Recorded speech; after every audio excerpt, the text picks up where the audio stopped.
ಎಲ್ಲರಿಗೂ ನಮಸ್ಕಾರ. ನಾನು ಡಾಕ್ಟರ್ ಜಿತೇಶ್, ನಿಸರ್ಗ ಹಾಸ್ಪಿಟಲ್ ಸಿರ್ಸಿ. ನಮ್ಮ ಸೊಸೈಟಿಯಲ್ಲಿ ತಲೆನೋವು ಇದು ತುಂಬ ಹೆಚ್ಚಿಗೆ ಕಂಡು ಬರ್ತಾ ಇದೆ. ಸಣ್ಣ ಮಕ್ಕಳಿಂದ ಹಿಡಿದು ವಯಸ್ಸಾದವರಲ್ಲಿ ತನಕ ಈ ತಲೆನೋವಿನ ಸಮಸ್ಯೆ ಕಂಡು ಬರ್ತಾ ಇದೆ.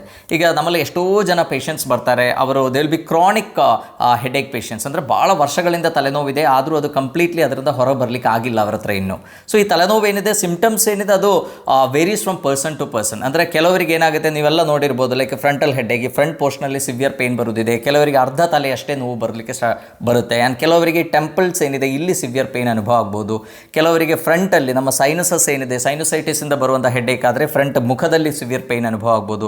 ಕೆಲವರಿಗೆ ಕುತ್ತಿಗೆ ಹಿಂಭಾಗದಲ್ಲಿ, ಅಂದರೆ ತಲೆನೋವಿದ್ದಾಗ ಅದರೊಟ್ಟಿಗೆ severe stiffness, neck stiffness develop ಆಗುವಂಥ ಸಾಧ್ಯತೆ ಇದೆ. ಕೆಲವರಿಗೆ ಕ್ಲಸ್ಟರ್ ಹೆಡ್ಡೇಕ್ ಅಂತ ಹೇಳ್ತೀವಿ, ಮೈಗ್ರೇನ್ ತುಂಬ ಹೆಚ್ಚಿಗೆ ಕಂಡು ಬರ್ತಾ ಇದೆ. ಸೊ ಈ ಥರ ಡಿಫ್ರೆಂಟ್ ಸಿಂಪ್ಟಮ್ಸ್ ಇರುತ್ತೆ. ಕೆಲವರಿಗೆ ತುಂಬ ನಾಸಿಯಾ, ಅಂದರೆ ತಲೆನೋವು ಬಂದ ಕೂಡಲೇ ತುಂಬ ವಾಂತಿ ಬಂದಂಗಿರುವಂಥ ಒಂದು ಫೀಲಿಂಗ್ ಇರ್ಬೋದು. ಕೆಲವರಿಗೆ ಆರಾ ಅಂತ ಹೇಳ್ತೀವಿ, ಟಿಪಿಕಲ್ ಮೈಗ್ರೇನ್ ಕೇಸಸಲ್ಲಿ ಕಂಡು ಬರುತ್ತೆ. ಅಂದರೆ ಕಣ್ಣು ಮುಂದೆ ಕೆಲವು ಬಬಲ್ಸ್ ಆದಂಗೆ ಅನಿಸೋದು, ಅಥವಾ ವಿಷನಲ್ಲಿ ಸ್ವಲ್ಪ ಬ್ಲೈಂಡ್ ಸ್ಪಾಟ್ಸ್ ಕಾಣೋದು. ಸೊ ಈ ಥರ ಡಿಫ್ರೆಂಟ್ ಸಿಂಪ್ಟಮ್ಸ್ ಇರುತ್ತೆ. ಸೊ ಇದಕ್ಕೆಲ್ಲ ಏನಂದರೆ ಅದರದ್ದು ರೂಟ್ ಕಾಸ್ ಏನಿದೆ, ಅದರದ್ದು ಮೇನ್ ರೀಸನ್ ಏನಿದೆ, ಅದನ್ನು ಕಂಡುಹಿಡಿದು ಅದಕ್ಕಿರುವಂಥ ಟ್ರೀಟ್ಮೆಂಟ್ಗಳು ಮಾಡಿದರೆ completely we can come out of this problem. So ನಾನು ಈ ವಿಡಿಯೋದಲ್ಲಿ ತಲೆನೋವಿಗೆ ಮೇನ್ ರೀಸನ್ಸ್ ಏನೇನು, ಆ್ಯಂಡ್ ಅದು ಬಂದರೆ ನಾವು ಮನೆಯಲ್ಲೇ ಏನೇನು ಫಾಲೋ ಮಾಡ್ಬೋದು. ನೀವೇ ವಿಚಾರ ಮಾಡಿ, ಹೆಡ್ಡೇಕ್ ಇಷ್ಟೊಂದು ಕ್ರಾನಿಕ್ ಆಗಲಿಕ್ಕೆ ಕಾರಣ ಏನು? ನಾವು ತಲೆನೋವು ಬಂದ ಕೂಡಲೇ ಮೆಡಿಕಲ್ ಶಾಪಿಗೆ ಹೋಗ್ತೀವಿ, ಅಲ್ಲಿ ಏನಾದರೂ ಒಂದು ಮೆಡಿಸಿನ್ಸ್, ಪೇನ್ ಕಿಲ್ಲರ್ಸನ್ನು ತಗೊಳ್ತೀವಿ. ಫಾರ್ ದ ಟೈಮ್ ಬೀಯಿಂಗ್ ನಮಗೆ ತಾತ್ಕಾಲಿಕವಾಗಿ ನಮಗೆ ತಲೆನೋವು ಏನಿದೆ ಅದು ಕಡಿಮೆ ಆಗುತ್ತೆ. ಬಟ್ ಆಫ್ಟರ್ ಸಮ್ ಡೇಸ್ ಏನಾಗುತ್ತೆ, ಅದು ರಿಕರ್ ಆಗುತ್ತೆ. ಎಷ್ಟೋ ಜನರಲ್ಲಿ ನಾವು ನೋಡ್ತೀವಿ ಫ್ರೀಕ್ವೆಂಟ್ ಆಗಿ ತಲೆನೋವು, ಲೈಕ್ ತಿಂಗಳಿಗೆ ಅಟ್ಲೀಸ್ಟ್ ಒಂದು 14 ಡೇಸ್ ಆದರೂ ಅವರಿಗೆ ತಲೆನೋವು ಇರುತ್ತೆ. ಅದು ಟಿಪಿಕಲಿ ನಾವು ಮೈಗ್ರೇನ್ ಕೇಸಸಲ್ಲಿ ಕಂಡು ಬರುತ್ತೆ. ಆ್ಯಂಡ್ ಮೋಸ್ಟ್ ಕಾಮನ್ ಆಗಿ ಕಂಡು ಬರುವಂಥ ಪ್ರಾಬ್ಲಮ್ ಈಸ್ ಟೆನ್ಷನ್ ಹೆಡ್ಡೇಕ್. ಅದು ನಮಗೆ ತುಂಬ ಸ್ಟ್ರೆಸ್, ಯಾಕೆಂದರೆ ನಮ್ಮ ರೆಗ್ಯುಲರ್ ಆಕ್ಟಿವಿಟೀಸ್ ಏನಿದೆ, ನಮಗೆ ನಮ್ಮ ವರ್ಕ್ ಲೋಡ್ ಏನಿದೆ, ಸೊ ಆ ಕೇಸಸಲ್ಲಿ ನಾವು ನೋಡಿದರೆ ಅವರಿಗೆ ಮೇನ್ಲಿ ಅದು ಬರಲಿಕ್ಕಿರೋ ಒಂದು ಮೇನ್ ರೀಸನ್ ಏನು ಅಂದರೆ ನಮ್ಮ ಹೆಡ್ ಮತ್ತು ಮುಖದಲ್ಲಿ ಅಥವಾ ನೆಕ್ಕಲ್ಲಿರುವಂಥ ಮಸಿಲ್ ಸ್ಪ್ಯಾಸಮಿಂದ ಡೆವಲಪ್ ಆಗುವಂಥ ತಲೆನೋವಿದೆ. ಸೊ ಇದನ್ನು ಐಡೆಂಟಿಫೈ ಮಾಡಿ ನಾವು ಮನೆಯಲ್ಲೇ ಕೆಲವು ಚೇಂಜಸ್, ಲೈಕ್ ಮನೆಯಲ್ಲಿ ನಮ್ಮ ರುಟೀನ್ ಏನಿದೆ, ನಮ್ಮ ಫುಡ್ ಹ್ಯಾಬಿಟ್ ಏನಿದೆ, ಅದನ್ನು ಕೆಲವು ಚೇಂಜಸ್ ಮಾಡಿದರೆ ಈ ತಲೆನೋವು over A period of time ನಮಗೆ ಕಂಪ್ಲೀಟ್ಲಿ ಕ್ಯೂರ್ ಮಾಡಲಿಕ್ಕೆ ಸಾಧ್ಯ. ಆ್ಯಂಡ್ ಅದರೊಟ್ಟಿಗೆ ತಲೆನೋವು ಬಂದಾಗ ಏನಾಗುತ್ತೆ, ನಮ್ಗೆ ಈ ಸ್ಟೆಪ್ಸ್ ಎಲ್ಲ ಫಾಲೋ ಮಾಡಲಿಕ್ಕೆ ಆಗಲ್ಲ. ಸೊ ತಲೆನೋವು ಬಂದಾಗ ಇಮ್ಮಿಡಿಯೇಟ್ಲಿ ಏನೇನು ಮಾಡಿದರೆ ಆ ತಲೆನೋವು ಕಡಿಮೆ ಮಾಡ್ಬೋದು ಅಂತಾನು ಕೂಡ ನಾನು ಈ ವಿಡಿಯೋದಲ್ಲಿ ನಿಮ್ಮೊಟ್ಟಿಗೆ ಶೇರ್ ಮಾಡ್ತೇನೆ. ಸೊ ನಾವು ಈ ತಲೆನೋವಿಂದು ಮನೆಮದ್ದು ಪ್ಲಾನ್ ಮಾಡುವಾಗ ಯಾವ ಕಾರಣದಿಂದ ಆ ತಲೆನೋವು ಬಂದಿದೆ ಅಂತ ಫಸ್ಟ್ ನಾವು ಐಡೆಂಟಿಫೈ ಮಾಡಲೇಬೇಕು. ಸೊ ನಾನು ಫಸ್ಟ್ ಹೇಳಿದ್ದೇನೆ, ಮೋಸ್ಟ್ ಕಾಮನ್ ಹೆಡ್ಡೇಕ್ ಏನಿದೆ ದಟ್ ಈಸ್ ಟೆನ್ಷನ್ ಹೆಡ್ಡೇಕ್. ಅದು ನಮ್ಮ ರುಟೀನಲ್ಲಿ ಬರುವಂಥ ಸ್ಟ್ರೆಸ್ ಇರ್ಬೋದು, ಭಾಳಷ್ಟು ಆ್ಯಕ್ಟಿವಿಟೀಸಲ್ಲಿ. ಈಗ ಕೆಲವು ಸಲ ನಾವೇನು ಮಾಡ್ತೀವಿ, ಸ್ಕ್ರೀನ್ ಟೈಮ್, ಅಂದರೆ ತುಂಬ ಹೊತ್ತು ಟಿ ವಿ ನೋಡೋದು, ಅಥವಾ ತುಂಬ ಹೊತ್ತು ಮೊಬೈಲ್ ನೋಡೋದು, ಅಥವಾ ತುಂಬ ಹೊತ್ತು ಲ್ಯಾಪ್ಟಾಪ್ ಯೂಸ್ ಮಾಡುವಾಗೆಲ್ಲ ಏನಾಗುತ್ತೆ, ಅದರಲ್ಲಿರುವಂಥ ಲೈಟ್ದು ಚೇಂಜಸ್ಸಿಂದ ನಮ್ಮ ಪ್ಯೂಪಲ್ ಏನಿದೆ ಅದು ಕಂಟ್ರಾಕ್ಟು ರಿಲ್ಯಾಕ್ಸು ಆಗ್ತಾ ಇರ್ತದೆ. ಸೊ ಅದರಿಂದ ಕೂಡ ನಮಗೆ ತಲೆನೋವು ಬರುವಂಥ ಸಾಧ್ಯತೆ ಇದೆ. ಸೊ ಇನ್ ದ್ಯಾಟ್ ಕೇಸ್ ನಾವೇನು ಮಾಡಬೇಕು, ಆದಷ್ಟು ಎಲೆಕ್ಟ್ರಾನಿಕ್ ಗ್ಯಾಡ್ಜೆಟ್ಸ್ ಏನಿದೆ, ಅದು ಮೊಬೈಲ್ ಇರ್ಬೋದು, ಲ್ಯಾಪ್ಟಾಪ್ ಇರ್ಬೋದು, ಇದರದೆಲ್ಲ ಉಪಯೋಗ ಏನಿದೆ ಅದು ಆದಷ್ಟು ಕಡಿಮೆ ಮಾಡಬೇಕು. ಆ್ಯಂಡ್ ಮತ್ತೊಂದು ಮೇನ್ ರೀಸನ್ ಫಾರ್ ಹೆಡ್ಡೇಕ್ ಏನಂದರೆ ನಮ್ಮ ನಿದ್ರೆಯಲ್ಲಿ ಬರುವಂಥ ಪ್ರಾಬ್ಲಮ್. ನಮಗೆ ಸರಿಯಾಗಿರುವಂಥ ನಿದ್ರೆ ಸಿಗಲ್ಲ. ಸೊ ಅದಕ್ಕೂ ಕೂಡ ನಾವೇನು ಮಾಡಬೇಕು, ಅರ್ಲಿ ಟು ಬೆಡ್, ಅಂದರೆ ಆದಷ್ಟು ಒಂದು 10 o'clock. ಕೆಲವರು ಏನು ಮಾಡ್ತಾರೆ, ತುಂಬ ಲೇಟಾಗಿ ನಿದ್ರೆ ಮಾಡ್ತಾರೆ, 1 o'clock 2 o'clock ಇಲ್ಲಿ ತನಕ ಎಚ್ಚರಿದ್ದು ಮೊಬೈಲ್ ಯೂಸ್ ಮಾಡ್ತಾ ಇರ್ತಾರೆ. ಸೊ ಆ ಹ್ಯಾಬಿಟನ್ನು ಫಸ್ಟ್ ಆಫ್ ಆಲ್ ನಾವು ಕಂಪ್ಲೀಟ್ಲಿ ಬಿಡಬೇಕು. ಅಟ್ಲೀಸ್ಟ್ ಅರೌಂಡ್ ಒಂದು 10 ಗಂಟೆಗೆ ನಾವು ಹೋಗಿ ನಿದ್ರೆ ಮಾಡಬೇಕು. ಆ್ಯಂಡ್ ಅದಕ್ಕಿಂತ ಅಟ್ಲೀಸ್ಟ್ ಒಂದು 2 hours ಬಿಫೋರ್ ನಾವು ಈ ಥರ ಎಲೆಕ್ಟ್ರಾನಿಕ್ ಗ್ಯಾಡ್ಜೆಟ್ಸ್ ಏನಿದೆ ಅದನ್ನು ಕಂಪ್ಲೀಟ್ಲಿ ನಾವು ಅವಾಯ್ಡ್ ಮಾಡಲೇಬೇಕು. ಇನ್ನು ಕೆಲವರಿಗೆ ಕೆಲವು ಫುಡ್ ಐಟಮ್ಸ್ಗೆ ಅಲರ್ಜಿ ಇರುತ್ತೆ. ಕೆಲವು ಐಟಮ್ಸ್ ತಗೊಂಡ್ರೆ ನಾವು usually we run behind all junk foods. ನಾವು ಮಾರ್ಕೆಟಿಗೆ ಹೋಗಿ ಏನು ಮಾಡ್ತೀವಿ, ಗೋಬಿ ಮಂಚೂರಿ ಇರ್ಬೋದು, ಕೆಲವು ತುಂಬ ಸ್ಪೈಸಿ ಆಗಿರುವಂಥ ಫುಡ್ ಇರ್ಬೋದು, ಕೆಲವು ಲೈಕ್ ಅದರಲ್ಲಿ MSDs ಅಂತ ಹೇಳ್ತೀವಿ, ಅಜಿನೋಮೋಟೊ, ಇದೆಲ್ಲ ಯೂಸ್ ಮಾಡಿರುವಂಥ ಆಹಾರ ತಗೊಂಡ್ರೆ ನೆಕ್ಸ್ಟ್ ಡೇ ತಲೆನೋವು ಬರುವಂಥ ಸಾಧ್ಯತೆ ತುಂಬ ಹೆಚ್ಚಿಗೆ ಇದೆ. ಕೆಲವರಿಗೆ ಆಲ್ಕೋಹಾಲ್ ಅಡಿಕ್ಷನ್ ಇರುತ್ತೆ, ಅಥವಾ ಟೊಬ್ಯಾಕೋ ಅಡಿಕ್ಷನ್ ಇರುತ್ತೆ. ಸೊ ಈ ಥರ ಅಡಿಕ್ಷನ್ ಇರೋರು ಏನು ಮಾಡಬೇಕು, ದ ಫಸ್ಟ್ ಸ್ಟೆಪ್ ಏನು ಅಂದರೆ they have to be away from all these addictions. So ಅದು ಎಲೆಕ್ಟ್ರಾನಿಕ್ ಅಡಿಕ್ಷನ್ ಇರಲಿ, ಅಥವಾ ಸಿಗರೆಟ್ ಸ್ಮೋಕಿಂಗ್ ಇರಲಿ, ಅಥವಾ ಟೊಬ್ಯಾಕೋ ಚೂಯಿಂಗ್ ಇರಲಿ, ಅಥವಾ ಜಂಕ್ ಫುಡ್ ಇರಲಿ, that is also one of the main addiction. And ಅಥವಾ ಆಲ್ಕೋಹಾಲ್ ಇರಲಿ. ಸೊ ಈ ಥರ ಅಡಿಕ್ಷನ್ಸ್ ಏನಿದೆ ಅದರಿಂದ ಕಂಪ್ಲೀಟ್ಲಿ ನಾವು ದೂರ ಇರಲೇಬೇಕು. ಸೊ ಫಸ್ಟ್ ನಾವು ಕ್ವಿಕ್ಕಾಗಿ ಹೇಗೆ ರಿಲೀಫ್ ಕೊಡೋದು ಅಂತ ನೋಡೋಣ. ಸೊ ನಮಗೊಂದು ಸಿವಿಯರ್ ತಲೆನೋವು ಬಂದರೆ, ಲೈಕ್ ಅದು ಸೈನಸೈಟಿಸ್ ಇರ್ಬೋದು, ಅಥವಾ ಮೈಗ್ರೇನ್ ಇರ್ಬೋದು, ಅಥವಾ ಟೆನ್ಷನ್ ಹೆಡ್ಡೇಕ್ ಇರ್ಬೋದು. ಸೊ ಇದರಿಂದ ಸಡನ್ ಆಗಿ ನಮಗೆ ರಿಲೀಫ್ ಸಿಗಬೇಕು ಅಂದರೆ one of the best way is acupressure. ನಮ್ಮ ಬಾಡಿಯಲ್ಲಿ ಕೆಲವು ಸ್ಪೆಸಿಫಿಕ್ ಪಾಯಿಂಟ್ಸ್ ಇದೆ, ಆ ಪಾಯಿಂಟಲ್ಲಿ ನಾವು ಪ್ರೆಷರ್ ಹಾಕಿದರೆ ಅದು ಒಂದು ಅಕ್ಯುಪ್ರೆಷರ್ ಪ್ರಾಬ್ ಅಂತ ಸಿಗುತ್ತೆ. ಸೊ ಅದರಿಂದ ಬೇಕಾದ್ರೆ ಪ್ರೆಷರ್ ಹಾಕ್ಬೋದು, ಅಥವಾ ನಮ್ಮ ಕೈಯಿಂದನೇ ಪ್ರೆಷರ್ ಹಾಕ್ಬೋದು, ಬೆರಳಿಂದ ಪ್ರೆಸ್ ಮಾಡಿ ಪ್ರೆಷರ್ ಕ್ರಿಯೇಟ್ ಮಾಡ್ಬೋದು. ಸೊ ಅದು ಮಾಡಿದಾಗ ಏನಾಗುತ್ತೆ ಅಂದರೆ ಅಲ್ಲಿಂದ ಕೆಲವು ಇಂಪಲ್ಸಸ್ ಜನರೇಟ್ ಆಗುತ್ತೆ. ಸೊ ಆ ಇಂಪಲ್ಸಸ್ ನಮಗೆ ಯಾವುದೇ ಪೇಯ್ನ್ ಇರಲಿ ಅದು ನಮ್ಮ ಬ್ರೈನಿಗೆ ರಿಲೇ ಆಗಬೇಕು. ಸೊ ದರ್ ಆರ್ ಸಮ್ ನ್ಯೂಕ್ಲಿಯಸಸ್ ಅಲ್ಲಿ ರಿಲೇ ಆದ್ರೆ ಮಾತ್ರ ನಮ್ಗೆ ಆ ಪೇಯ್ನ್ ಸೆನ್ಸೇಷನ್ ಫೀಲ್ ಆಗುತ್ತೆ. ಸೊ ಈ ಥರ ಪ್ರೆಸ್ ಮಾಡೋದ್ರಿಂದ ನಾನು ಯಾವ್ದು ಪಾಯಿಂಟ್ಸ್ ಅಂತ ನಾನು ಹೇಳ್ತೇನೆ. ಸೊ ಕೆಲವು ಪಾಯಿಂಟ್ಸ್ಗಳಲ್ಲಿ ಪ್ರೆಷರ್ ಅಪ್ಲೈ ಮಾಡಿದ್ರೆ ಏನಾಗುತ್ತೆ, ಆ ಪೇಯ್ನ್ ಇಂಪಲ್ಸಸ್ ಬ್ಲಾಕ್ ಆಗುತ್ತೆ. ಸೊ ಅದಕ್ಕೆ ನಾವು ಗೇಟ್ ಕಂಟ್ರೋಲ್ ಥಿಯರಿ ಅಥವಾ ಮೋಟಾರ್ ಗೇಟ್ ಥಿಯರಿ ಅಂತೆಲ್ಲ ಕೆಲವು ಥಿಯರೀಸ್ ಇದೆ.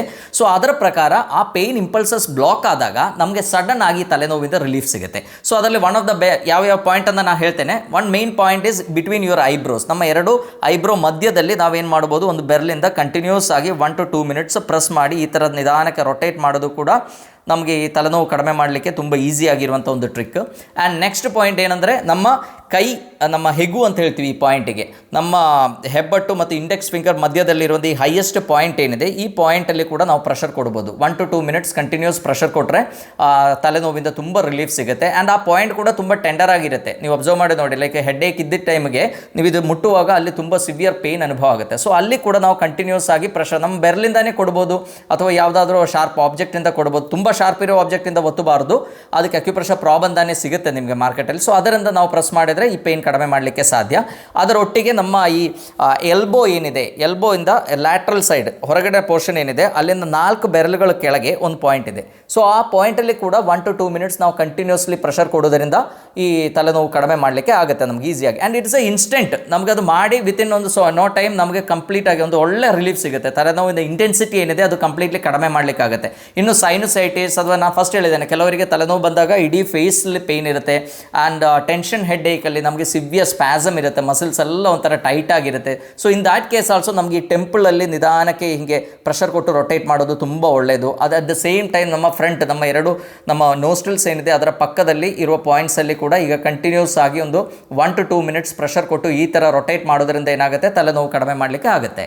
ಸೊ ಇದಾದಮೇಲೆ ನೆಕ್ಸ್ಟ್ ಇಸ್ ನಾನು ಹೇಳಿದ್ದೇನೆ, ಟೆನ್ಷನ್ ಹೆಡ್ ಏಕ್ ಆಗಲಿ ಅಥವಾ ಮೈಗ್ರೇನ್ ಆಗಲಿ ಇದರಲ್ಲೆಲ್ಲ ಕಾಮನ್ ಆಗಿ ಕಂಡುಬರುವಂಥ ಒಂದು ಸಮಸ್ಯೆ ಏನಂದರೆ, ನಮಗೊಂದು ನೆಕ್ ಸ್ಟಿಫ್ನೆಸ್, ಮುಖದಲ್ಲಿ ಮತ್ತು ನೆಕ್ಕಲ್ಲಿ ಇರುವಂಥ ಮಸಲ್ ಸ್ಪ್ಯಾಸಮ್ ತುಂಬ ಕಂಡುಬರುತ್ತೆ. ಸೊ ಹಾಗಾಗಿ ನೆಕ್ಸ್ಟ್ ಸ್ಟೆಪ್ ಏನಂದರೆ ನೆಕ್ ಎಕ್ಸಸೈಸ್ಗಳನ್ನು ಮಾಡಬೇಕು. ಸೊ ತಲೆನೋವು ಇದ್ದಾಗ ನಾವೇನು ಮಾಡ್ಬೋದು, ಅದು ತಲೆನೋವು ಇಲ್ಲದೇ ಇರಲಿ, ಎವ್ರಿ ಡೇ ನೀವು ಬೆಳಗ್ಗೆ ಎದ್ದು ಈ ಎಕ್ಸಸೈಸ್ ಮಾಡೋದು ಕೂಡ ತಲೆನೋವಿನ ಪ್ರಿವೆಂಟ್ ಮಾಡಲಿಕ್ಕೆ one of the best way ಅಂತ ನಾನು ಹೇಳ್ತೇನೆ. ಸೊ ನೆಕ್ ಎಕ್ಸಸೈಸಸ್ ನೀವು ಮಾಡ್ಬೋದು. ಫ್ರಂಟ್ ಆ್ಯಂಡ್ ಬ್ಯಾಕ್ವರ್ಡ್ ಬೆಂಡಿಂಗ್ ಏನಿದೆ ಇದನ್ನು ರೆಗ್ಯುಲರ್ ಆಗಿ ಮಾಡ್ಬೋದು, ಸೈಡ್ ಬೆಂಡಿಂಗ್ ಮಾಡ್ಬೋದು, ಆ್ಯಂಡ್ ಸ್ಟ್ರೆಚಸ್ ಮಾಡ್ಬೋದು. ಸೊ ಈ ಎಕ್ಸಸೈಸನ್ನು ಪ್ರತಿಯೊಂದು ಎಕ್ಸಸೈಸ್ ಕೂಡ ಅರೌಂಡ್ 15 ಕೌಂಟ್ಸು 3 ರಿಪಿಟೇಷನ್ಸ್ ನೀವು ಮಾಡ್ಬೋದು. ಸೊ ಹಾಗಾಗಿ ಇಲ್ಲಿರುವಂಥ ಸ್ಪ್ಯಾಸಮ್ ಏನಿದೆ ಅದು ಕಂಪ್ಲೀಟ್ಲಿ ಕಡಿಮೆ ಆಗುತ್ತೆ. ಆ್ಯಂಡ್ ಸ್ಕ್ಯಾಲ್ಪಲ್ಲಿ ಇರುವಂಥ ಮಸಲ್ಸ್ ಏನಿದೆ ಅಲ್ಲಿರುವಂಥ ಟೆನ್ಷನ್ ಕಡಿಮೆ ಆಗುತ್ತೆ. ಆ್ಯಂಡ್ ಓವರಾಲ್ ನಮ್ಮ ಸ್ಟ್ರೆಸ್ ಕಡಿಮೆ ಆಗಲಿಕ್ಕೆ ಅದು ತುಂಬ ಹೆಲ್ಪ್ ಆಗುತ್ತೆ. ಆ್ಯಂಡ್ ಕೆಲವು ಕೇಸಸಲ್ಲಿ ಲೈಕ್ ಈ ಸಿವಿಯರ್ ಸರ್ವೈಕಲ್ ಪ್ರಾಬ್ಲಮ್ ಇರೋವರಿಗೆ, ನೆಕ್ ಪ್ರಾಬ್ಲಮ್ ಇರೋವರಿಗೆ ಏನಾಗುತ್ತೆ, ಅವರಿಗೂ ಕೂಡ ತಲೆನೋವು ಡೆವಲಪ್ ಆಗುತ್ತೆ. ಅವರಿಗೆ ಸಿವಿಯರ್ ನೆಕ್ ಪೇಯ್ನ್ ಇರುತ್ತೆ, ಅದರಿಂದ ಒಂದು ಬ್ಯಾಕಿಂದ ಈಗ ಎಕ್ಸ್ಟೆಂಡ್ ಆಗುವಂಥ ನೋವು ಕೂಡ, ತಲೆನೋವು ಕೂಡ ಕಂಡುಬರುತ್ತೆ. ಸೊ ಹಾಗಾಗಿ ಈ ಎಕ್ಸಸೈಸ್ ಏನಿದೆ ಪ್ರತಿ ದಿವಸ, ತಲೆನೋವಿನ ಹಿಸ್ಟ್ರಿ ಇರೋರಾದರೆ ಪ್ರತಿ ದಿವಸ ನಮಗೆ ಎಷ್ಟೊತ್ತು ಬೇಕು ಇದು ಮಾಡಲಿಕ್ಕೆ, ಹಾರ್ಡ್ಲಿ ಒಂದು 5 minutes ಇದ್ದರೆ ನಮಗೆ ಎಲ್ಲ ಎಕ್ಸಸೈಸು ಕಂಪ್ಲೀಟ್ ಮಾಡಲಿಕ್ಕೆ ಸಾಧ್ಯ. ಸೊ ಹಾಗಾಗಿ ನೆಕ್ ಸ್ಟ್ರೆಚಿಂಗ್ ಏನಿದೆ ಅದು ರೆಗ್ಯುಲರ್ಲಿ ನಾವು ಮಾಡಬೇಕು. ಆ್ಯಂಡ್ ಈವನ್ ಅದು ಸರ್ವೈಕಲ್ ಸ್ಪಾಂಡ್ಲೋಸಿಸ್, ಸ್ಪಾಂಡ್ಲೈಟಿಸ್ ಎಲ್ಲ ಇರೋರಾದರೆ ಏನು ಮಾಡಬೇಕು, ಅದರ ಸ್ಟ್ರೆಂಥನಿಂಗ್ ಕೂಡ ಮಾಡೋದು ವೆರಿ ಇಂಪಾರ್ಟೆಂಟ್. ಸೊ ಅದರಲ್ಲಿ ನಾವೇನು ಮಾಡೋದು, ರೆಸಿಸ್ಟೆಡ್ ಎಕ್ಸಸೈಸನ್ನು ಕೊಡ್ಬೋದು. ನಿಮ್ಮ ಪಾಮನ್ನು ನಮ್ಮ ಫಾರ್ಹೆಡ್ ಮೇಲೆ ಇಟ್ಕೊಂಡು ಹೀಗೆ ಒತ್ತಬೋದು. 1 2 3 4 5. ಸೊ ಈ ಸೈಡ್ಗೆ 1 2 3 4 5, ಅದೇ ಥರ left side 1 2 3 4 5 and back side 1 2 3 4 5. So ಇದನ್ನ ಏನು ಮಾಡ್ಬೋದು, ಒಂದು 5 ರೌಂಡ್ಸ್ ರಿಪೀಟ್ ಮಾಡಿದರೆ ತಲೆನೋವಿಂದ ನಮಗೆ ಒಂದು ರಿಲೀಫ್ ಸಿಗುತ್ತೆ. ಸೊ ಕ್ವಿಕ್ ರಿಲೀಫ್ ಸಿಗಲಿಕ್ಕೆ 3ನೇ ಟ್ರಿಕ್ ಅಂದರೆ ಐಸ್ ಮಸಾಜ್. ನಮಗೆ ಐಸ್ ಬ್ಯಾಗ್ಸ್ ಸಿಗುತ್ತೆ ಅಥವಾ ಜೆಲ್ ಇರುವಂಥ ಐಸ್ ಕೋಲ್ಡ್ ಪ್ಯಾಕ್ ಸಿಗುತ್ತೆ. ಸೊ ಅದರಿಂದ ನಮ್ಮ ನೆಕ್ ಏರಿಯಾದಲ್ಲಿ ಮತ್ತು ಈ ಹಿಂಭಾಗ ಏನಿದೆ ಅದರಲ್ಲಿ ನಾವು ಕರೆಕ್ಟಾಗಿ ಒಂದು 3 minutes ಮಸಾಜ್ ಮಾಡೋದೇನಿದೆ ಆ ಟೆನ್ಷನ್ ಹೆಡ್ಡೇಕ್ ಕಡಿಮೆ ಮಾಡಲಿಕ್ಕೆ ತುಂಬ ಹೆಲ್ಪ್ ಆಗುತ್ತೆ. ಸೊ ನೀವು ಸಡನ್ ಆಗಿ ಹೆಡ್ಡೇಕ್ ಡೆವಲಪ್ ಆಯಿತು ಅಂತಾದರೆ ಈ ಟ್ರಿಕ್ ಕೂಡ ನಾವು ಯೂಸ್ ಮಾಡ್ಬೋದು. ಇನ್ನು 4th ಟ್ರಿಕ್ ಏನು ಅಂದರೆ ಹಾಟ್ ಫುಟ್ ಇಮರ್ಷನ್ ಅಂತ ಹೇಳ್ತೀವಿ. ಅಂದರೆ ನಾವು ಏನು ಮಾಡಬೇಕು ಅಂದರೆ, ಒಂದು ಬಕೆಟಲ್ಲಿ ಒಂದು ನಮ್ಮ ಪಾದ ಮುಳುಗುವಷ್ಟು ಬಿಸಿನೀರು ತಗೋಬೇಕು. ಅದರಲ್ಲಿ ಮೆಗ್ನೀಷಿಯಂ ಸಲ್ಫೇಟ್ ಅಂದರೆ ಎಪ್ಸಮ್ ಸಾಲ್ಟ್ ಅಂತ ಹೇಳ್ತೀವಿ. ಸೊ ಈ ಮೆಗ್ನೀಷಿಯಂ ಸಲ್ಫೇಟ್ 4 ರಿಂದ 5 ಸ್ಪೂನ್ ಹಾಕಿ ಮಿಕ್ಸ್ ಮಾಡಿಕೊಂಡು ಚೆನ್ನಾಗಿ ಮಿಕ್ಸ್ ಮಾಡಿ ಅದರಲ್ಲಿ ಕಾಲು ಇಟ್ಕೊಂಡು 10 ನಿಮಿಷ ಕೂತ್ಕೋಬೇಕು. ಸೊ ಆವಾಗ ಏನಾಗುತ್ತೆ, ಆ ಓವರ್ ಪೂಲಿಂಗ್ ಆಫ್ ಬ್ಲಡ್ ಇರಲ್ಲ. ಸೊ ಹಾಗಾಗಿ ಟೆನ್ಷನ್ ಹೆಡ್ಡೇಕ್ ಇರ್ಬೋದು, ಮೈಗ್ರೇನ್ ಇರ್ಬೋದು, ಇವನ್ ಸೈನಸೈಟಿಸ್ ಇದ್ದರೂ ಕೂಡ ನಮಗೆ ಸಡನ್ ರಿಲೀಫ್ ಸಿಗುತ್ತೆ. ಆ್ಯಂಡ್ ಇದು ಮಾಡೋದ್ರಿಂದ ಒಳ್ಳೆ ನಿದ್ರೆ ಸಿಗುತ್ತೆ. ಸೊ ಹಾಗಾಗಿ ನಿಮಗೆಲ್ಲ ಗೊತ್ತು, magnesium is a coming mineral. ಅದು ನಮಗೆ ಭಾಳಷ್ಟು ಬೆನಿಫಿಟ್ಸ್ ಇದೆ ನಮ್ಮ ಮೆಗ್ನೀಷಿಯಂ ತಗೊಳ್ಳೋದ್ರಿಂದ. ಸೊ ಈ ಮೆಗ್ನೀಷಿಯಂ ಸಲ್ಫೇಟನ್ನು ಎಕ್ಸ್ಟರ್ನಲಿ ಅಪ್ಲೈ ಮಾಡೋದು. ಯಾವುದು ಮೆಡಿಸಿನ್ ಅಲ್ಲ, ನಾ ಹೇಳಿದ್ದು ಮೆಗ್ನೀಷಿಯಂ ಸಲ್ಫೇಟ್ ತಿನ್ನಬೇಕು ಅಂತ ನಾ ಹೇಳಿಲ್ಲ. ಬಟ್ ಮೆಗ್ನೀಷಿಯಂ ಸಲ್ಫೇಟ್ ಏನಿದೆ ಅದು ಹಾಟ್ ಫುಟ್ ಇಮರ್ಷನ್ಗೆ ಯೂಸ್ ಮಾಡಿದರೂ ಕೂಡ ನಮಗೆ ಹೆಡ್ಡೇಕಿಂದ ಸಡನ್ ಆಗಿರುವಂಥ ರಿಲೀಫ್ ಸಿಗುತ್ತೆ. ಇನ್ನೊಂದು ನ್ಯಾಚುರಲಿ ನಾವೊಂದು ಅಪ್ಲಿಕೇಶನ್ ಮಾಡಬಹುದು. ಶುಂಠಿ ಪೇಸ್ಟ್, ನಿಮ್ಮೆಲ್ಲರ ಮನೆಯಲ್ಲೂ ಶುಂಠಿ ಇರುತ್ತೆ. ಸೊ ಏನು ಮಾಡಬೇಕು ಅಂದರೆ ಈ ಜಿಂಜರ್ನ ಸರಿಯಾಗಿ ಜಜ್ಜಿ ಒಂದು ಪೇಸ್ಟ್ ಥರ ಮಾಡಿ ನಮ್ಮ ಫೋರ್ ಹೆಡ್ಡಲ್ಲಿ ಅಪ್ಲೈ ಮಾಡಿದರೆ ಅದು ತುಂಬ ಹೆಲ್ಪ್ಫುಲ್ ಆಗುತ್ತೆ. ತಲೆನೋವಿಂದ ಇನ್ಸ್ಟೆಂಟ್ ಆಗಿ ರಿಲೀಫ್ ಸಿಗಲಿಕ್ಕೆ one of the best way. ನಮ್ಮ ಹಾಸ್ಪಿಟ್ಲಲ್ಲಿ ಬರುವಂಥ ಎಷ್ಟೋ ಪೇಷಂಟ್ಸಿಗೆ ಪೇಯ್ನ್ ಇದ್ದಾಗ ನಾವು ಪೇಯ್ನ್ ಬಾಮ್ ಹಚ್ಚಲಿಕ್ಕೆ ಕೊಡಲ್ಲ. ನಾವೇನು ಮಾಡ್ತೀವಿ, ಶುಂಠಿ ಪೇಸ್ಟನ್ನು ರೆಡಿ ಮಾಡಿ ಅವರ ಫೋರ್ ಹೆಡ್ಗೆ ಹಚ್ಚಿದರೆ ಆಫ್ಟರ್ ಒಂದು half an hour to 45 minutes ಅದು ಬಿಟ್ಟರೆ ಏನಾಗುತ್ತೆ, ತಲೆನೋವು ತುಂಬ ರಿಲೀಫ್ ಸಿಗುತ್ತೆ. ಸೊ ಈ ಸಿಂಪಲ್ ಟ್ರಿಕ್ಸ್ಗಳನ್ನು ಫಾಲೋ ಮಾಡೋದ್ರಿಂದ ಅದು ಅಕ್ಯುಪ್ರೆಷರ್ ಇರ್ಬೋದು, hot foot immersion with Epsom salt ಇರ್ಬೋದು, ನೆಕ್ ಎಕ್ಸಸೈಸ್ ಇರ್ಬೋದು, ಐಸ್ ಮಸಾಜ್ ಇರ್ಬೋದು, ಅಥವಾ ಶುಂಠಿ ಪೇಸ್ಟ್ ಅಪ್ಲಿಕೇಶನ್ ಇರ್ಬೋದು. ಸೊ ಇದು ಮಾಡಿದ್ರೆ ಏನಾಗುತ್ತೆ, ಇನ್ಸ್ಟೆಂಟ್ಲಿ ನಮಗೆ ತಲೆನೋವಿಂದ ರಿಲೀಫ್ ಸಿಗುತ್ತೆ. So this are all for quick relief. ಈಗ ನಾವು ನಿಮ್ಗೆ ಗೊತ್ತಿದೆ, ತುಂಬ ಜನರಿಗೆ ಹೆಡ್ಏಕ್ ಏನಿದೆ ದಟ್ ಹ್ಯಾಸ್ ಬಿಕಮ್ ಕ್ರಾನಿಕ್. ಎಷ್ಟೋ ವರ್ಷಗಳಿಂದ ಹೆಡ್ಏಕಿನ ಸಮಸ್ಯೆ ಇರುತ್ತೆ, ತಲೆನೋವು ಬರ್ತಾ ಇರ್ತದೆ, ಅವರು ಏನಾದರೂ ಮೆಡಿಸಿನ್ಸ್ ತಗೊಂಡು ಅದನ್ನು ಕಂಟ್ರೋಲ್ ಮಾಡ್ತಾ ಇರ್ತಾರೆ. ಸೊ ಅಂಥವರು ಲಾಂಗ್ ಟರ್ಮ್ ಮಾಡುವಂಥ ಕೆಲವು ಮನೆಮದ್ದುಗಳಿದೆ. ಸೊ ಇದು ಮಾಡೋದ್ರಿಂದ ಏನಾಗುತ್ತೆ, ಆ ತಲೆನೋವಂಥ ಪ್ರಾಬ್ಲಮ್ ಏನಿದೆ ಅದು ಪ್ರೈಮರಿ ಹೆಡ್ಏಕ್ ಇರಲಿ, ಸೆಕೆಂಡರಿ ಹೆಡ್ಏಕ್ ಇರಲಿ. ಸೊ ಮೇನ್ಲಿ ನಾವು ಡೀಲ್ ಮಾಡೋದಲ್ಲ ಪ್ರೈಮರಿ ಹೆಡ್ಏಕ್, ಅದರಲ್ಲಿ ಮೇನ್ಲಿ ಮೈಗ್ರೇನ್ ಇರ್ಬೋದು ಅಥವಾ ಟೆನ್ಷನ್ ಹೆಡ್ಏಕ್ ಇರ್ಬೋದು. ಸೆಕೆಂಡರಿ ಹೆಡ್ಏಕ್ ಆಗಿರುವಂಥ ಸೈನಸೈಟಿಸ್ ಅನ್ನು ಕೂಡ ಟ್ರೀಟ್ ಮಾಡಲಿಕ್ಕೆ ಸಾಧ್ಯ. ಈಗ ಸೈನಸೈಟಿಸ್ ಬಂದರೆ ಅವರಿಗೆ one of the best way is jalaneti. ಈಗ ಅಣುತೈಲ ಅಂತ ಸಿಗುತ್ತೆ ಮಾರ್ಕೆಟಲ್ಲಿ. ಆ ಅಣುತೈಲ ನೀವು ಬೇಕಾದ್ರೆ ಮನೆ ತಂದಿಡ್ಬೋದು. ಅದು ಎರಡೆರಡು ಡ್ರಾಪ್ ನಿಮ್ಮ ನೋಸ್ಗಳಲ್ಲಿ ಹಾಕೋದು ಕೂಡ ಈ ಸೈನಸೈಟಿಸ್ಗೆ one of the best way. Even ಎಲ್ಲ ತಲೆನೋವಲ್ಲಿ ಕೂಡ ನೀವು ಇದನ್ನು ಯೂಸ್ ಮಾಡ್ಬೋದು, ಅಣುತೈಲ ಯೂಸ್ ಮಾಡ್ಬೋದು. ಆ್ಯಂಡ್ ಜಲನೇತಿ ಅಂತ ಒಂದು ಯೋಗ ಕ್ರಿಯೆ ಇದೆ, ಆ್ಯಂಡ್ ಸೂತ್ರನೇತಿ ಅಂತ ಇದೆ. ಸೊ ಈ ಎರಡು ಕ್ರಿಯೆಗಳೇನಿದೆ that is one of the best medicine for sinusitis. ಆ ಸೈನಸಸ್ಸಲ್ಲಿ ಬರುವಂಥ ಇನ್ಫ್ಲಮೇಷನ್ನ ಕಡಿಮೆ ಮಾಡಲಿಕ್ಕೆ ಇಷ್ಟೊಂದು ಒಳ್ಳೆ ಮೆಡಿಸಿನ್ ಇಲ್ಲ. And that is very simple. ಅದರಲ್ಲಿ ಯಾವುದೇ ಥರ ಮೆಡಿಸಿನ್ಸು ನಾವು ಯೂಸ್ ಮಾಡಲ್ಲ. ಸೊ ಅದರಲ್ಲಿ ಒಂದು ಪಾಟ್ ಇರುತ್ತೆ, ಅದು ಜಲನೇತಿ ಪಾಟ್ ಅಂತಾನೆ ಸಿಗುತ್ತೆ. ಸೊ ಅದರಲ್ಲಿ ಉಗುರು ಬೆಚ್ಚ ನಮ್ಮ ಬಾಡಿ ಟೆಂಪರೇಚರ್ ಇರುವಂಥ ನೀರು ಹಾಕಿ ಅದರಲ್ಲಿ ಒಂದು ಪಿಂಚ್ ಉಪ್ಪು ಹಾಕಿ ನಾವೇನು ಮಾಡ್ತೀವಿ, ಜಲನೇತಿ ಅಂತ ಕ್ರಿಯೆ ಮಾಡ್ತೀವಿ. ಸೊ ಈ ಜಲನೇತಿ ಮಾಡಿದಾಗ ಏನಾಗುತ್ತೆ, ನಮ್ಮ ಮೂಗು ಒಳಗೆ ಇರುವಂಥ ಚರ್ಮ ಏನಿದೆ ಅದರ ಸೆನ್ಸಿಟಿವಿಟಿ ಕಡಿಮೆ ಆಗುತ್ತೆ. ಸೊ ಹಾಗಾಗಿ ಅಲರ್ಜಿ ಪ್ರಾಬ್ಲಮ್ಸ್ ತುಂಬ ಜನರಿಗೆ ನೋಡಿ, ನೀವು ಬೆಳಗ್ಗೆ ಎದ್ದು ಕೂಡಲೇ ಅವರು ತಾಸುಗಟ್ಟಲೆ ಸೀನ್ ಹೊಡಿತಾರೆ, ಅಂದರೆ ಕಂಟಿನ್ಯೂಸ್ ಆಗಿ ಸ್ನೀಸಿಂಗ್ ಬರ್ತಾ ಇರ್ತದೆ. ಸೊ ಆ ಪ್ರಾಬ್ಲಮನ್ನು ಕಡಿಮೆ ಮಾಡಲಿಕ್ಕೆ, ಫ್ರೀಕ್ವೆಂಟ್ ಆಗಿ ಅಲರ್ಜಿ ಪ್ರಾಬ್ಲಮನ್ನು ಕಡಿಮೆ ಮಾಡಲಿಕ್ಕೂ ಕೂಡ this is one of the best way. And ಅದರೊಟ್ಟಿಗೆ ಸೈನಸೈಟಿಸ್ ಪ್ರಾಬ್ಲಮಿಂದ ಕಂಪ್ಲೀಟ್ಲಿ ನಿಮಗೆ ರಿಲೀಫ್ ಸಿಗುತ್ತೆ. ಸೊ ಈ ಜಲನೇತಿ ನೀವು ರೆಗ್ಯುಲರ್ಲಿ ಮಾಡಬೇಕು. ಫಸ್ಟ್ 1 ಮಂತ್ ಏನಿದೆ ಡೈಲಿ ಮಾಡಬೇಕು. ಎರಡೂ ಸೈಡ್ಗಳಿಂದ ಜಲನೇತಿ ಪ್ರಾಕ್ಟೀಸ್ ಮಾಡಬೇಕು. ಆ್ಯಂಡ್ ಆಫ್ಟರ್ 1 ಮಂತ್ ಏನಿದೆ ವೀಕ್ಲಿ ಒನ್ಸ್ ಆರ್ ಟ್ವೈಸ್ ನೀವು ಮಾಡಿದ್ರು ಸಾಕು. ಈಗ ನಿಮಗೆಲ್ಲ ಗೊತ್ತು, ನಮ್ಮ ಬ್ಯಾಂಗ್ಳೂರ್ ಈ ಥರ ದೊಡ್ಡ ದೊಡ್ಡ ಸಿಟೀಸ್ ಎಲ್ಲ ಏನಿದೆ ತುಂಬ ಪೊಲ್ಯೂಷನ್ ಇದೆ. ಸೊ ಅದರಿಂದ ಎಷ್ಟೋ ಡಸ್ಟ್ ಪಾರ್ಟಿಕಲ್ ನಮ್ಮ ಮೂಗೊಳಗೆ ಹೋಗಿರುತ್ತೆ. ಸೊ ಅದರನ್ನು ವಾಶ್ ಮಾಡಲಿಕ್ಕೂ ಕೂಡ ಈ ನೇಸಲ್ ವಾಶ್ ಏನಿದೆ one of the best way. ಭಾಳಷ್ಟು ಕಾಯಿಲೆಗಳನ್ನು ತಡೆಗಟ್ಟಲಿಕ್ಕೆ this is one of the best medicine ಅಂತ ನಾವು ಹೇಳ್ತೀವಿ. ಅದರೊಟ್ಟಿಗೆ ಇನ್ನು ಸ್ವಲ್ಪ ಅಡ್ವಾನ್ಸ್ ಆಗಿರುವಂಥ ಒಂದು ಟೆಕ್ನಿಕ್ ಈ ಸೂತ್ರನೇತಿ. ಸೂತ್ರನೇತಿ ಅಂದರೆ ಒಂದು ರಬ್ಬರ್ ಕ್ಯಾಥೆಟರನ್ನು ನಾವು ಮೂಗೊಳಗೆ ಇನ್ಸರ್ಟ್ ಮಾಡಿ ಅದು ಬಾಯಿಂದ ನಮಗೆ ಸಿಗುತ್ತೆ. ಸೊ ಆ ಪ್ರಾಕ್ಟೀಸ್ ಮಾಡೋದು ಕೂಡ ನಮ್ಮ ಮೂಗೊಳಗೆ ಇರುವಂಥ ಮ್ಯೂಕೋಸ ಲೇಯರ್ ಏನಿದೆ ಅಥವಾ ನೇಸಲ್ ಮ್ಯೂಕೋಸ ಏನಿದೆ ಅದರ ಸೆನ್ಸಿಟಿವಿಟಿಯನ್ನು ಕಡಿಮೆ ಮಾಡಿ ಈ ಥರ ನೆಗಡಿ ಇರ್ಬೋದು, ಪದೇ ಪದೇ ಸೀನ್ ಬರೋದು ಇರ್ಬೋದು, ಅಥವಾ ಸೈನಸೈಟಿಸ್ ಇರ್ಬೋದು, ಈ ಥರ ಪ್ರಾಬ್ಲಮ್ಸಿಂದ ಕಂಪ್ಲೀಟ್ಲಿ ಗುಣ ಆಗಲಿಕ್ಕೆ ಸಾಧ್ಯ. ಇನ್ನು ನೆಕ್ಸ್ಟ್ ಅಂದರೆ long term practices. So long term ತಲೆನೋವು ಇದ್ದವರು ನಮ್ಮ ಆಹಾರದಲ್ಲಿ ಕೆಲವು ಚೇಂಜಸ್ ಮಾಡಿದರೆ ಈ ತಲೆನೋವು ಕಂಪ್ಲೀಟ್ಲಿ ಗುಣಪಡಿಸಲಿಕ್ಕೆ ಸಾಧ್ಯ. ನಮ್ಮಲ್ಲಿ ಎಷ್ಟೋ ಜನ ಪೇಷಂಟ್ಸ್ ಬರ್ತಾರೆ, ಅದರಲ್ಲಿ ಈಗ ಮೈಗ್ರೇನ್ ಪ್ರಾಬ್ಲಮ್ ಅಂತೂ ತುಂಬ ಕಾಮನ್ ಆಗಿದೆ. ಮೊದಲು ನಾವು ಹೇಳ್ತಿದ್ದೆ tension headache is the most common ಅಂತ ಹೇಳಿದರೂ ಕೂಡ ಈಗ ನಾವು ನೋಡಿದರೆ ಮೈಗ್ರೇನ್ ಕೂಡ ಅಷ್ಟೇ ಹೆಚ್ಚಾಗ್ತಾ ಇದೆ. ಸಣ್ಣ ಮಕ್ಕಳಿಂದ ಹಿಡಿದು ಸಣ್ಣ ವಯಸ್ಸಾದವರಲ್ಲಿ ತನಕ ಈ ಮೈಗ್ರೇನ್ ಪ್ರಾಬ್ಲಮ್ ಕಂಟಿನ್ಯೂಸ್ ಆಗಿದೆ. And they are continuously dependent on pain killers. ಎಷ್ಟೋ ವರ್ಷಗಳಿಂದ ಪೇನ್ ಕಿಲ್ಲರ್ಸ್ ತಗೊಳ್ತಾ ಇರ್ತಾರೆ. ಸೊ ಅವರೇನು ಮಾಡಬೇಕು ಅಂದರೆ, ಆ ಮೈಗ್ರೇನ್ ಇರೋವರಿಗೆಲ್ಲ ನಾವು ಕಾಮನ್ ಆಗಿ ಕಂಡು ಬರುವಂಥ ಒಂದು ಪ್ರಾಬ್ಲಮ್ ಏನಂದರೆ ಅವರಿಗೆ ಡೈಜೆಸ್ಟಿವ್ ಇಶ್ಯೂಸ್ ಇದ್ದೇ ಇರುತ್ತೆ. ನಮ್ಮಲ್ಲಿ ಬರುವಂಥ ಪೇಷಂಟ್ಸ್ಗೆ ನಾವು ಕೇಳ್ತೀವಿ, ನಿಮಗೆ ತಲೆನೋವಿಗೆ ಬಂದಿರ್ತಾರೆ, ಅವರಿಗೆ ನಿಮಗೆ ಅಸಿಡಿಟಿ ಅಂತ ಇದೆಯಾ ಅಂತ ಕೇಳಿದಾಗ ಅವ್ರು ಏನು ಹೇಳ್ತಾರೆ, ಹಾಂ ಅಸಿಡಿಟಿ ಪ್ರಾಬ್ಲಮ್ ಇದೆ. ಆ್ಯಂಡ್ ಅವರಲ್ಲಿ ಮುಖ್ಯವಾಗಿ ಕಂಡು ಬರುವಂಥ ಒಂದು ಪ್ರಾಬ್ಲಮ್ ಏನಂದರೆ ಇಂಡೈಜೆಷನ್ ಮತ್ತು ಮಲಬದ್ಧತೆ. ಸೊ ಈ ಎರಡು ಪ್ರಾಬ್ಲಮ್ಸ್ ಸಾಲ್ವ್ ಆದರೆ ಮಲಬದ್ಧತೆ, ಇಂಡೈಜೆಷನ್ ಮತ್ತು ಹೈಪರ್ ಅಸಿಡಿಟಿ ಅಥವಾ ಹೈಪೋ ಅಸಿಡಿಟಿ, ಸೊ ಹೈಪೋ ಎರಡರಲ್ಲಿ ಕೂಡ ಈ ಸಮಸ್ಯೆ ಇರುತ್ತೆ. ಈ ಪ್ರಾಬ್ಲಮನ್ನು ನಾವು ಸಾಲ್ವ್ ಮಾಡಿಕೊಂಡ್ರೆ ತಲೆನೋವು to a very great extent ನಮಗೆ ಕಂಪ್ಲೀಟ್ಲಿ ಕ್ಯೂರ್ ಮಾಡಲಿಕ್ಕೆ ಸಾಧ್ಯ. ಸೊ ಈಗ ಹೈಪರ್ ಅಸಿಡಿಟಿ ಅಂದರೆ ಎದೆ ಉರಿ ಬರೋದು, ಗ್ಯಾಸ್ಟ್ರೈಟಿಸ್ ಆಗೋದು, ಸೊ ಈ ಥರ ಸಮಸ್ಯೆ ಇದ್ದವರು ಅವರಿಗೆ ತಲೆನೋವು ಇದೆ ಅಂದರೆ ಅವ್ರು ಏನು ಮಾಡಬೇಕು ಫಸ್ಟ್ ಅಂದರೆ ವಮನ ಧೌತಿ ಅಂತ ಹೇಳ್ತೀವಿ. ದಿಸ್ ಇಸ್ ಆಲ್ಸೋ ಒನ್ ಯೋಗ ಕ್ರಿಯಾ. ಸೊ ಅದರಲ್ಲಿ ನಾವೇನು ಮಾಡಬೇಕು ಅಂದರೆ ಲೂಕ್ವಾಮ್ ವಾಟರಿಗೆ ಒಂದು ಸ್ವಲ್ಪ ಒಂದು ಪಿಂಚ್ ಉಪ್ಪು ಹಾಕಿ ಒಂದು 4-5 ಲೋಟ ನೀರು ಕುಡಿದು ಬೆರಳೆ ಹಾಕಿ ವಾಂತಿ ಮಾಡಬೇಕು. ಸೊ ಅದರಿಂದ ಏನಾಗುತ್ತೆ, ಆ ಹೆಚ್ಚಿಗೆ ಇರುವಂಥ ಆ್ಯಸಿಡ್ ಎಲ್ಲ ಎಕ್ಸ್ಕ್ರೀಟ್ ಆಗುತ್ತೆ. ಸೊ ಹಾಗಾಗಿ they will get A very good relief. ಎಷ್ಟೋ ಕೇಸಸಲ್ಲಿ ನೀವು ನೋಡಿ ಮೈಗ್ರೇನ್ ಪ್ರಾಬ್ಲಮ್ ಇರೋರಿಗೆ ವಾಂತಿ ಆದಮೇಲೆ ಅಷ್ಟೇ ಅವರಿಗೆ ಆ ಪೇನ್ ಏನಿದೆ ಅದು ಕಡಿಮೆ ಆಗುತ್ತೆ. ಸೊ ಹಾಗಾಗಿ ನಾವೇನು ಮಾಡ್ಬೋದು, ಅವರಿಗೆ ಗ್ಯಾಸ್ಟ್ರಿಕ್ ಇಶ್ಯೂ ಇದ್ದೇ ಇರುತ್ತೆ. ಸೊ ಹಾಗಾಗಿ ಅವರು ರೆಗ್ಯುಲರ್ಲಿ ಅಟ್ಲೀಸ್ಟ್ ಫಸ್ಟ್ ಒಂದು ವಾರ ಅವ್ರೇನು ಮಾಡ್ಬೋದು ಅಂದರೆ ಈ ವಮನ ಧೌತಿಯನ್ನು ಪ್ರಾಕ್ಟೀಸ್ ಮಾಡ್ಬೋದು. ಇನ್ಸ್ಟೆಂಟ್ಲಿ ಕೂಡ ತಲೆನೋವು ಇದ್ದಾಗ ಕೂಡ ನೀವು ಈ ಟ್ರಿಕ್ಕನ್ನು ಮಾಡ್ಬೋದು. ಸಡನ್ ಆಗಿ ಒಂದು 5-6 ಲೋಟ ನೀರು ಕುಡಿದು ವಾಂತಿ ಮಾಡಿ ನೋಡಿ, ನಿಮಗೆ ತಲೆನೋವು ಇಂಟೆನ್ಸಿಟಿ ಏನಿದೆ ಅದು ತುಂಬ ಕಡಿಮೆ ಆಗುತ್ತೆ. ಆ್ಯಂಡ್ ನೆಕ್ಸ್ಟ್ ಏನಂದರೆ ಅವರ ಆಹಾರದಲ್ಲಿ ಕೆಲವು ಬದಲಾವಣೆಗಳನ್ನು ಮಾಡಬೇಕು. ಶುಗರ್ ಕಂಟೆಂಟ್ ಇರುವ ಆಹಾರ ಏನಿದೆ ಅದು ಕಂಪ್ಲೀಟ್ಲಿ ಕಡಿಮೆ ಮಾಡಬೇಕು. ಎರಡನೇದು ತೊಗರಿ ಬೇಳೆ ಮತ್ತು ಉದ್ದಿರುವ ಆಹಾರ ಏನಿದೆ ಅದನ್ನು ಕಂಪ್ಲೀಟ್ಲಿ ಕಡಿಮೆ ಮಾಡಬೇಕು. ಆ್ಯಂಡ್ ಪ್ರಾಸೆಸ್ಡ್ ಫುಡ್ ಏನಿದೆ ಅದನ್ನು ಬಿಡಬೇಕು. ಅದರೊಟ್ಟಿಗೆ ಗೋಧಿ ಐಟಮ್ಸನ್ನು ನಾವು ಕಡಿಮೆ ಮಾಡಬೇಕು. ಟೀ ಕಾಫಿ ಏನಿದೆ ಅದನ್ನು ಕಂಪ್ಲೀಟ್ಲಿ ಬಿಡಬೇಕು. ಯಾಕೆಂದರೆ ತುಂಬ ಜನರಲ್ಲಿ ಈ ಟೀ ಕಾಫಿ ಅಡಿಕ್ಷನ್ ಇರುತ್ತೆ. ಸೊ ಆ ಟೀ ಕಾಫಿ ಟೈಮ್ಗೆ ಸಿಗಲಿಲ್ಲ ಅಂದರೂ ಕೂಡ ಈ ಮೈಗ್ರೇನ್ ಪ್ರಾಬ್ಲಮ್ ಏನಿದೆ ಅದು ಟ್ರಿಗರ್ ಆಗುತ್ತೆ. ಭಾಳಷ್ಟು ಟ್ರಿಗರಿಂಗ್ ಫ್ಯಾಕ್ಟರ್ಸ್ ಇದೆ ಮೈಗ್ರೇನಿಗೆ. ಅದು ನಿಮಗೆ ಬಿಸಿಲಿಗೆ ಹೋಗೋದಿರ್ಬೋದು, ಅಥವಾ ಭಾಳಷ್ಟು ಸೌಂಡ್ ಇರ್ಬೋದು, ಸ್ಮೆಲ್ ಇರ್ಬೋದು, ಇದೆಲ್ಲ ಟ್ರಿಗರಿಂಗ್ ಫ್ಯಾಕ್ಟರ್ಸ್ ಇದ್ದರೂ ಕೂಡ ನಮ್ಮ ಹೊಟ್ಟೆಯನ್ನು ನಾವು ಸರಿ ಮಾಡಿದರೆ ಏನಾಗುತ್ತೆ, ಈ ಮೈಗ್ರೇನ್ ಪ್ರಾಬ್ಲಮಿಂದ ಅಥವಾ ಟೆನ್ಷನ್ ಯಾವುದೇ ಥರ ಹೆಡ್ಡೇಕ್ ಇರಲಿ ಅದರಿಂದ ಕಂಪ್ಲೀಟ್ಲಿ ನಮಗೆ ಗುಣಮುಖರಾಗಲಿಕ್ಕೆ ಸಾಧ್ಯ. ಸೊ ಈಗ ವಾಂತಿ ಮಾಡಾದ್ಮೇಲೆ ನಾವೇನು ಮಾಡ್ಬೋದು, ಎಂಟಿ ಸ್ಟಮಕ್ಕಲ್ಲಿ ಖಾಲಿ ಹೊಟ್ಟೆಯಲ್ಲಿ 1 ಗ್ಲಾಸ್ ಬೂದುಗುಂಬಳ ಜ್ಯೂಸ್ ತಗೋಬೋದು. ಸೊ ಅದು ಕೂಡ ಹೈಪರ್ ಅಸಿಡಿಟಿ ಪ್ರಾಬ್ಲಮ್ ಇದ್ದವರಿಗೆ ತುಂಬ ಒಳ್ಳೆಯ ಒಂದು ಮೆಡಿಸಿನ್. ಸೊ ಹಾಗಾಗಿ ಅಸಿಡಿಟಿ ಕಂಟ್ರೋಲ್ ಆದರೆ ಏನಾಗುತ್ತೆ, ನಮ್ಮ ಡೈಜೆಷನ್ ಸರಿಯಾಗಿ ಆಗುತ್ತೆ, ನಮಗೆ ಈ ಥರ ಪ್ರಾಬ್ಲಮ್ಸ್ ಇಂದ ದೂರ ಇರಲಿಕ್ಕೆ ಸಾಧ್ಯ.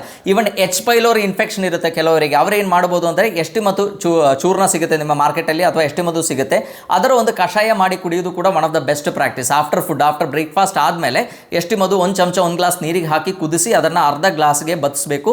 ಅದನ್ನು ಆಫ್ಟರ್ ಫುಡ್ ತಗೊಂಡ್ರೂ ಕೂಡ ಈ ಎಚ್ ಪೈಲೋರಿ ಏನಿದೆ ಅದು ಕಂಟ್ರೋಲ್ ಆಗುತ್ತೆ, ನಮಗೆ ಆಸಿಡಿಟಿ ದೂರ ಆಗುತ್ತೆ. ಸೊ ಹೆಡ್ಡೇಕಿಂದ ಕೂಡ ನಮಗೆ ರಿಲೀಫ್ ಸಿಗುತ್ತೆ.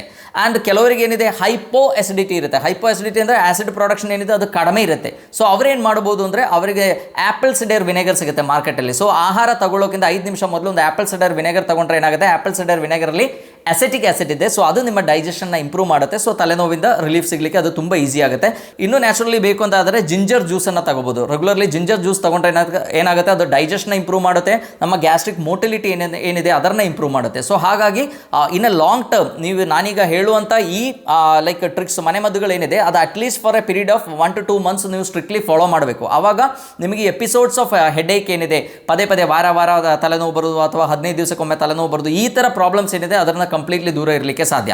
ಸೊ ಆ್ಯಂಡ್ ಮತ್ತೊಂದು ಏನಂದರೆ ಪ್ರೋಬಯೋಟಿಕ್ಸ್. ನಿಮಗೆಲ್ಲ ಗೊತ್ತು probiotics one of the main requirement. ಈಗ ನಮ್ಮ ಈ ಮಾಡರ್ನ್ ಏನಿದೆ, ಮಾಡರ್ನ್ ಲೈಫ್ ಏನಿದೆ ಅದರಲ್ಲಿ ನಾವು ಪ್ರೋಬಯೋಟಿಕ್ಸಿಂದ ತುಂಬ ದೂರ ಹೋಗ್ಬಿಟ್ಟಿದ್ವಿ. ಸೊ ಹಾಗಾಗಿ ನಮಗೆ ಭಾಳಷ್ಟು ಸಮಸ್ಯೆಗಳು ಬರ್ತಾ ಇದೆ. ಸೊ ಪ್ರೋಬಯೋಟಿಕ್ಸನ್ನು ರೆಗ್ಯುಲರ್ಲಿ ತಗೋಬೇಕು. ಪ್ರೋಬಯೋಟಿಕ್ಸ್ ಅಂದರೆ ನಮ್ಮ ಹೊಟ್ಟೆಗೆ ಬೇಕಾಗಿರುವಂಥ ಒಳ್ಳೆ ಬ್ಯಾಕ್ಟೀರಿಯಾಗಳ ಸಪ್ಲೈ ಆಗಬೇಕು. ಸೊ ಡೈಲಿ ನೀವೇನು ಮಾಡ್ಬೋದು, ಒಂದು ತಂಗಳನ್ನು ಯೂಸ್ ಮಾಡ್ಬೋದು, one of the best actually, ಒಳ್ಳೆ ಪ್ರೋಬಯೋಟಿಕ್ ಅದು. ಇಲ್ಲ ಮೊಸರನ್ನು ಯೂಸ್ ಮಾಡೋದು, ಮೊಸರು is one of the best probiotic. ಹಾಲು ತಗೊಳ್ಳೋದಿದ್ರೆ ಅದನ್ನು ಕಡಿಮೆ ಮಾಡಿ. ಅಫ್ಕೋರ್ಸ್ ಹಾಲು ಏನಿದೆ, ನಿದ್ರೆ ಸಮಸ್ಯೆಯಿಂದ ನಿಮಗೆ ತಲೆನೋವು ಬರ್ತಾ ಇದ್ರೆ ಹಾಲ್ is one of the best medicine. ರಾತ್ರಿ ನೀವು 1 ಗ್ಲಾಸ್ ಹಾಲು ತಗೊಂಡು ಮಲಗಿದ್ರೆ ಅದರಲ್ಲಿ ಇರುವಂಥ ಟ್ರಿಪ್ಟೋಫೆನ್ ಏನಿದೆ ಅದು ನಿದ್ರೆ ಇಂಡ್ಯೂಸ್ ಮಾಡಲಿಕ್ಕೆ one of the best medicine. So ಹಾಗಾಗಿ ಅಂಥವರು ನಿದ್ರೆ ಸಮಸ್ಯೆ ಇದ್ದರೆ ಅವರು ಹಾಲು ತಗೋಬೋದು. ಇಲ್ಲ ಅಂದರೆ ಹಾಲಿಂದ ದೂರ ಇರ್ರಿ, ಮೊಸರನ್ನು ರೆಗ್ಯುಲರ್ಲಿ ಯೂಸ್ ಮಾಡಿ. ಮೊಸರು ರೆಗ್ಯುಲರ್ಲಿ ತಗೊಳ್ಳೋದ್ರಿಂದ ನಮಗೆ ಹೊಟ್ಟೆಗೆ ಬೇಕಾಗಿರುವಂಥ ಭಾಳಷ್ಟು ಬ್ಯಾಕ್ಟೀರಿಯಲ್ ಫ್ಲೋರಾ ನಿಮಗೆ ಸಿಗುತ್ತೆ. ಸೊ ಈ ನ್ಯಾಚುರಲಿ ನಿಮ್ಮ ಮನೆಯಲ್ಲಿ ನೀವೇ ಪ್ರೋಬಯೋಟಿಕ್ಸನ್ನು ರೆಡಿ ಮಾಡ್ಬೋದು. ಸೊ ಅದು ಹೇಗೆ ಅಂದರೆ, ಒಂದು ಅರ್ಧ kg ಅಲೋವೆರಾ ತಗೋಬೇಕು, ಒಂದು ಅರ್ಧ kg ಜೇನುತುಪ್ಪ ತಗೋಬೇಕು, ಅದನ್ನು ಸರಿಯಾಗಿ ಮಿಕ್ಸ್ ಮಾಡಿ ಫ್ರಿಡ್ಜಲ್ಲಿ ಇಡಬೇಕು.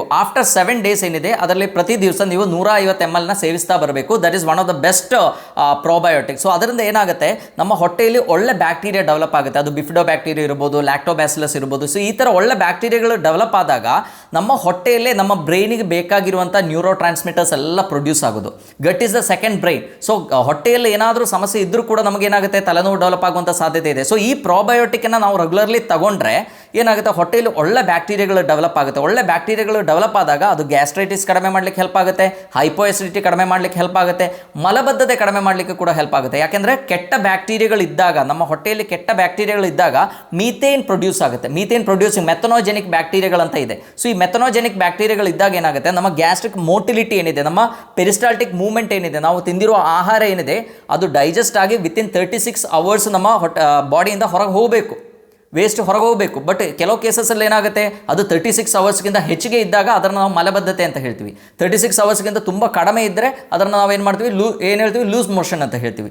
ಸೊ ಈ ಪ್ರೋಬಯೋಟಿಕ್ಸ್ ನಮ್ಮ ಒಳ್ಳೆ ನಾನೀಗ ಹೇಳಿರುವಂಥ ನ್ಯಾಚುರಲಿ ಇರುವಂಥ ಈ ಪ್ರೋಬಯೋಟಿಕ್ಸ್ ನೀವು ರೆಗ್ಯುಲರ್ಲಿ ತಗೊಳ್ತಾ ಬಂದರೆ ಏನಾಗುತ್ತೆ, ನಮ್ಮ ಹೊಟ್ಟೆಯಲ್ಲಿ ಒಳ್ಳೆ ಬ್ಯಾಕ್ಟೀರಿಯಾಗಳು ಡೆವಲಪ್ ಆಗೋದ್ರಿಂದ ಈ ಮೋಟಿಲಿಟಿ ಏನಿದೆ, ಈ ಪೆರಿಸ್ಟಾಲ್ಟಿಕ್ ಮೂವ್ಮೆಂಟ್ ಏನಿದೆ ಅದು ಸರಿಯಾಗಿ ಆಗುತ್ತೆ, ಮಲಬದ್ಧತೆ ಕಂಪ್ಲೀಟ್ಲಿ ಕ್ಲಿಯರ್ ಆಗುತ್ತೆ. ಸೊ ಹಾಗಾಗಿ ಈ ತಲೆನೋವಿನ ಸಮಸ್ಯೆ ಏನಿದೆ ಅದರಿಂದ ಕಂಪ್ಲೀಟ್ಲಿ ಹೊರಗೆ ಬರಲಿಕ್ಕೆ ಸಾಧ್ಯ. ಸೊ ಇನ್ನು ಮಲಬದ್ಧತೆ ಇದ್ದವರು ಬೇಕಾದರೆ ನ್ಯಾಚುರಲಿ ಎನಿಮಾ ತಗೋಬಹುದು. ಅದೇನು ಮೆಡಿಕೇಟೆಡ್ ಎನಿಮಾ ಬೇಕು ಅಂತಿಲ್ಲ. You can go for plain water enema ತಗೊಂಡ್ರು ಕೂಡ ಮಲಬದ್ಧತೆ ಕಡಿಮೆ ಆಗುತ್ತೆ. ಹಾಗಾಗಿ ನಮ್ಮ ತಲೆನೋವು ಏನಿದೆ ಅದರಿಂದ ನಮಗೆ ರಿಲೀಫ್ ಸಿಗುತ್ತೆ.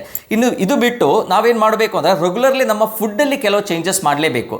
ಪ್ರತಿ ದಿವಸ ಬೆಳಿಗ್ಗೆ ಒಂದು ಗ್ರೀನ್ ಜ್ಯೂಸ್ ತಗೊಳ್ಳುವಂಥ ಹ್ಯಾಬಿಟನ್ನು ನೀವು ಡೆವಲಪ್ ಮಾಡ್ಬೋದು.